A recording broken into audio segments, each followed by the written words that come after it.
You seem like you're particularly good at doing the same thing over and over again. How have you found in your ways to have a consistent approach? I think I just started to split them up between each day, each hour, each moment, and approaches that for me it's helpful to have a mindset that I just reset a lot, and that will give me the energy, the focus to kind of shift and bring it into whatever it is that I may be doing or need to do. And that helps me so where it doesn't feel like I'm doing the same thing over and over again. It just feels like in that moment, I'm just in that moment doing what needs to be done. As like a leader on the team, have you talked to your teammates about how you've approached that and like, hey, this is what's worked for me to be a really consistent player? Every now and then, the main thing is just throughout the game, speaking on what needs to be said in that moment. For me, that's where I found my niche on this team and what I continue to do and trying to control that. And I think the biggest thing for us as well is when guys are able to lead by example. I think as a leader in my role and for any other role, and I'm sure in everyone's workplace, they would hate to work with that person that's always talking about it and never doing it. So for me, it's just how do I lead by example? How do I give my all there so that people are more enticed to want to listen to what I'm saying, or they see that I care so they know it's coming from a good place and they're going to want to do it, vice versa. Defensively, what are the one or two issues you guys have to get back to on that end of the floor, do you think? Being better on the ball, being better as a collective unit once things happen. You know, these are all NBA players, so you're not going to stop them from driving all the time. Now we have guys who are capable of being really good defenders, and we just have to live up to that standard of who we can be. It's not always going to be easy. Some days you might be tired, you might have stuff going on, but you know, at the end of the day, it's what we signed up for. And as best as we can, just making sure that in that moment we can be there, stepping up. And the next moment, mistake or good play, it's just about resetting and building that consistency that we're talking about and going forward. How do you feel like the ball movement on offense, do you feel like that affects the defensive level when the ball isn't maybe moving it or it gets kind of sticky on offense? I think it can, defense can affect offense, offense can affect defense, just where your mindset is. Sometimes it can be frustrating, you know, but at the end of the day, like, we have to understand, and guys have to understand, that we're not always going to make the right play. Sometimes I'm going to get missed. Sometimes whoever else is going to get missed, you know, or I miss somebody in film, and I have to own that and say, you know what, I missed you, my bad. Next time down, I'll be cautious to look out for it. And that's just all it is, and it's not intentional. It's not ill-minded or selfish reasons. I think none of us have selfish reasons. All of us like each other. All of us want each other to do well. And the main thing is just keeping the main thing, trying to win. And when you make your mistake and your teammate makes a mistake, it's about being there for that person and saying, all right, yo, you missed me.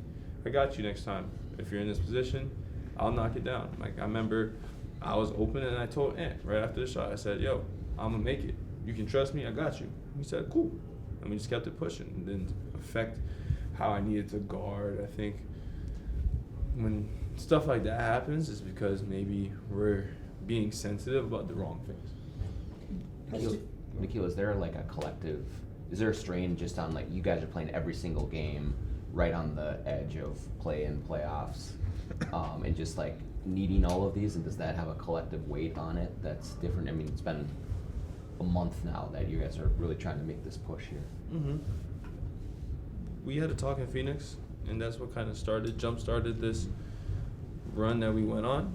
And we had another talk recently, or yesterday, 2 days ago. It's hard, all the days feel the same.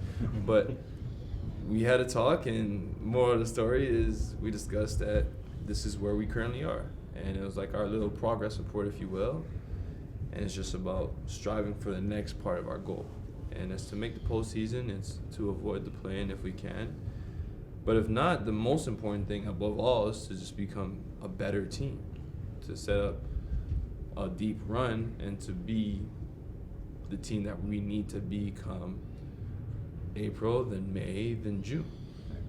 Has ending game struggles become a confidence issue for you guys at all? Is it more schematic, or can you put a finger on it? No, I definitely don't feel like Anthony Edwards has lost any confidence in himself. I don't feel like Julius has lost any confidence in himself. I know Nas, Dante, Rudy, Mike especially. I don't see any of those guys who would be in at the end of the game walking with their heads down, sad, or as competitors you're going to be annoyed, you're going to want to win, so you're going to get frustrated at times. You play 82 games. You know, imagine you let every emotion after 82 games. Like, we'd all need to be in a mental hospital. Like, it's just so much, you know what I mean? So I think at that point, and from what I see and how everybody stays consistent in their work and their routine, I would say no. I think everyone's got their heads held high hopes for each other and confidence in each other. And I know the camaraderie around the locker room is great. Was the meeting then on Tuesday? Was it after the Pacers game, before the Pelicans game? And It was just is it Chris just laying out like, here's who the Warriors play the rest of the way and the Clippers, and here's what we need to do to avoid being the 7 or 8 seed? just more so about us, because schematically it's too hard to like kind of digest, or they have to play this team and the numbers, and I definitely didn't go to school long enough. So all that stuff, it was just more like about us and what we need to do, because we don't know where we could fall, but more importantly than where we could fall, who will we be when we get there, and what team is going to be available at that moment. Are we going to be better than that 8-game streak? Are we going to be worse? You know, looking around the league, and I've been paying attention, Cleveland's lost 3 in a row, and they're in a great spot. They have the luxury to lose 3 in a row. However, I think because of where we're at, people can kind of be like, oh my God, like, what's going to happen? And you know what happens. Teams lose, teams win, but are we growing? Are we taking a step in the right direction? Because the next game, we can do all the things the right way. And if we don't make enough shots, or whatever the case may be, like, sometimes it's out of your control, but right now it's just about controlling what we can, and that's our only focus. How was film today? It was good. It was normal film, just hashing out the things that we can improve in and wanting to be better, and yeah.